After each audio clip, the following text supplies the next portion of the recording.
So ayun guys, no, may nagtatanong po sa ating Facebook tutorial na kung saan ang title ay paano mag-change ng business, non-profit to individual sa tax information.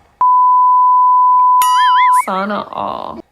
At ito ay si Ma'am Algin K. Paigalan Bangko. So ang tanong po dito ni Ma'am ay, Sir, good morning. Nag-change ako ng name. Maapektuhan po ba yung pag-set up ko sa aking payout account kaya hindi ito ma-update? Sana manotice po, Lord. So, ayun. Yun yung tanong ni Ma'am. So, ang ginawa po niya ay nagpalit po siya ng pangalan sa kanyang tax information. So, ang ginawa niya ay in-update po niya ito.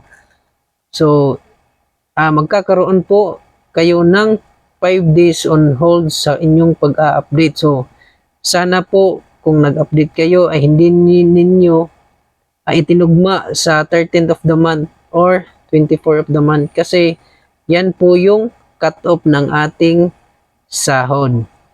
So, ayun. Magkakaroon ka lang po ng on hold at wala naman po itong apekto kasi ba't tayo nagkakaroon ng on hold? Kasi i-verify pa po ni Facebook kung bakit tayo nag-change ng pangalan sa ating tax information. So, yan lang po ma'am at maraming salamat.